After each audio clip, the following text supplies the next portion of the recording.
अकबर बीरबल की कहानी कल, आज और कल।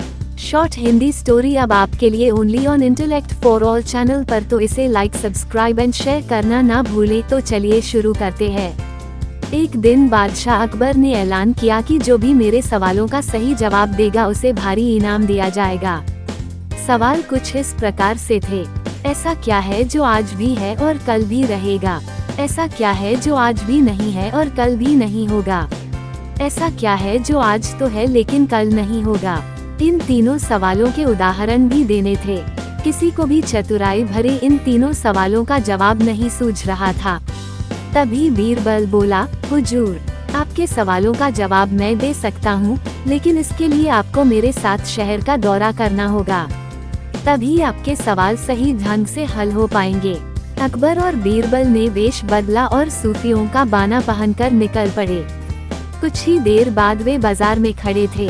फिर दोनों एक दुकान में घुस गए। बीरबल ने दुकानदार से कहा, हमें बच्चों की पढ़ाई के लिए मदरसा बनाना है, तुम हमें इसके लिए 1000 रुपए दे दो। जब दुकानदार ने अपने मुनीम से कहा कि इन्हें 1000 रुपए दे दो, तो बीरबल बोला, जब मैं तुमसे रुपए ले रहा हूँगा तो तुम्हारे सिर पर जूता मारूंगा। हर एक रुपए के पीछे एक जूता पड़ेगा। बोलो, तैयार हो? ये सुनते ही दुकानदार के नौकर का पारा चढ़ गया और वह बीरबल से दो हाथ करने आगे बढ़ाया। लेकिन दुकानदार ने नौकर को शांत करते हुए कहा, मैं तैयार हूँ, लेकिन मेरी एक शर्त है। मुझे विश्वास दिलाना होगा कि मेरा पैसा इसी नेक काम पर खर्च होगा।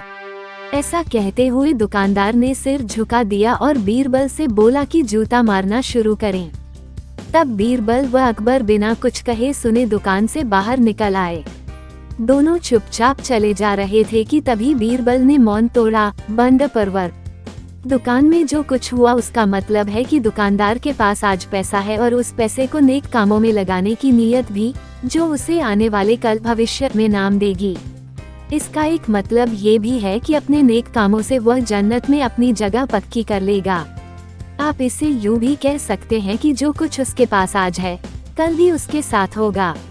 यह आपके पहले सवाल का जवाब है। फिर वे चलते हुए एक भिखारी के पास पहुँचे।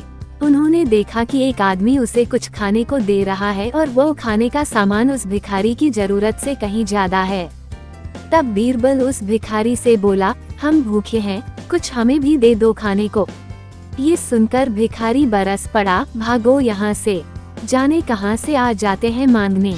तब बीरबल बादशाह से बोला, ये रहा हुजूर आपके दूसरे सवाल का जवाब। ये भिखारी ईश्वर को खुश करना नहीं जानता।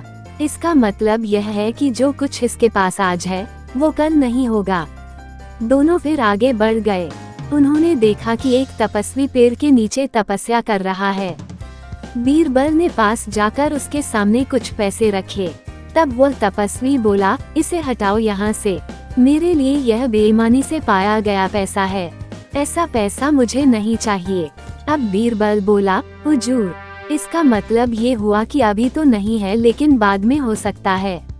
आज ये तपस्वी सभी सुखों को नकार रहा है, लेकिन कल यही सब सुख इसके पास होंगे। और हुजूर, चौथी मिसाल आप खुद हैं। पिछले जन्म में आपने शुभ कर्म किए थे, जो ये जीवन आप शानो शौकत के साथ बिता रहे हैं, किसी चीज की कोई कमी नहीं। यदि आपने इसी तरह ईमानदारी और न्यायप्रियता से राज करना जारी रखा तो कोई कारण नहीं कि यह सब कुछ कल भी आपके पास न हो। लेकिन यह न भूलें कि यदि आप राह भटक गए तो कुछ साथ नहीं रहेगा। अपने सवालों के बुद्धिमत्तापूर्ण चतुराई भरे जवाब सुनकर बादशाह अकबर बेहद खुश हुए। कहानी से सीख, अक्लमंदी से सब कुछ संभव है। दिमाग से हर समस्या का समाधान हो सकता है। धन्यवाद। साथ ही हम आपको ये बता दें कि यह आपका अपना चैनल है, तो आप अपने चैनल को सब्सक्राइब करना ना भूलें। शुक्रिया सब्सक्राइब करने के लिए।